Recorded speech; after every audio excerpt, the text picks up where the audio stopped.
جس مزار پہ آج ہم حاضری دے رہے ہیں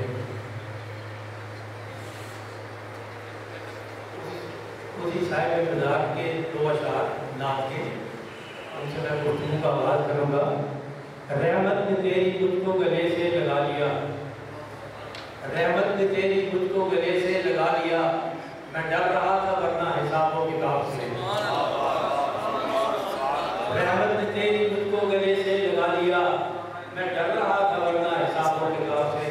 اب میرے گناہوں کا ہو احتساب کس لیے جب واسطہ دیا ہے تمہارے حبیب کا۔ صاحب مزار کے بارے میں کچھ عرض کرتا چلوں کہ یہ ایسے گرو تھے جنہوں نے ہر گرہ کو حل کیا اور حل کیا نہیں ہے بلکہ مسلسل حل کرتے آ رہے ہیں۔ ان کے بارے میں صرف اتنا کہنا ہے کہ بہت پرانا محاورہ ہے انگریزی کا، brevity is the soul of what. اختصار جو ہے وہ عقل کی معراج ہے، اور اختصار جتنا زیادہ حضور کی کتابوں میں موجود ہے، نثر میں موجود ہے، ایک فکرے میں پوری کائنات اپنے جگہ میں موجود ہے۔ اور یہی چیز ہے جو آپ کو بتاتی ہے کہ آپ نے کس دور میں آنا ہے۔ آنے والے دور میں کو پتا تھا کہ آنے والے لوگوں کے پاس وقت کم ہوگا، اور وقت کم ہونے کا مطلب یہ ہے کہ ان کو مختصر سے بات میں بہت زیادہ سوال کی ضرورت نہیں ہے۔ بول حرف مدعا تقریر غلامی نہ کر، قیمتی الفاظ کی اتنی بھی ارزانی نہ کر۔ چھوٹی چھوٹی باتوں میں انہوں نے ہمیں زندگی کا مطلب بتا دیا کہ انسان کے لیے اپنا راستہ بننا بہت آسان ہے۔ ایک دفعہ میں ورک شاپ کنڈکٹ کر رہا تھا، گریڈ 19 اینڈ ابو کے لوگ کافی سارے اس میں تھے۔ ہر ایک نے ایک سوال کامن کیا بعد میں کہ حضور میں یہ بتائیں کہ جب بھی ہم واسطہ علی واسطہ کی کوئی کتاب پڑھتے ہیں وہی فکرہ دوبارہ پڑھتے ہیں، مطلب کچھ اور سمجھ آتا ہے، پھر دوبارہ پڑھتے ہیں پھر مطلب کچھ اور نظر آ جاتا ہے۔ اس کی وجہ کیا ہے؟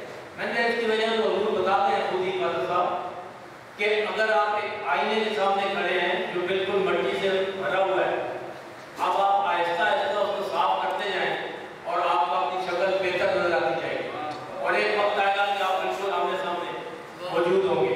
اور یہی حال وہ اپنے ایک شعر میں کہہ گئے کہ پہلے تو اپنے آپ کو ایک آئینہ بنا، پہلے تو اپنے آپ کو ایک آئینہ بنا، وہ خود نکل کے آئیں گے اپنے نقاب سے۔ انہوں نے ہمیں بتا دیا کہ راستہ کتنا آسان ہے، مشکل سے مشکل حل بھی امام ان کی کتابوں میں موجود ہے، فرمودات میں موجود ہے کہ انصاف جو ہے وہ کیسے ملنا ہے، انسان نے کیسے جانا ہے، زندگی کیسے گزارنی ہے۔ زندگی میں سے تقاضا اور قلعہ نکال دیا جائے تو سکون مل گیا۔ اب کہنے کو 2 لفظ ہیں، لیکن آپ جب کرنے لگتے ہیں تو آپ کو سمجھ آتی ہے یہ اتنا آسان کام نہیں ہے۔ دوست کی بے وفائی کا قلعہ کیوں کر رہے ہو؟ قلعہ کرو اپنی عقل کا، جو بے وفا کو دوست سمجھ لے، اور آپ کی اپنی عقل ایک انگلی ادھر اڑاؤ گے تو 3 آپ کی طرف اٹھ رہی ہے۔ آپ نے کوشش کرنی ہے کہ اپنی زندگی کو بہتر بنائیں، دوسروں کی زندگی بعد میں بنے گی۔ آپ پہلے خود ٹھیک ہوں گے، باقی معاشرہ سارا خود ٹھیک ہوتا چلا جائے گا۔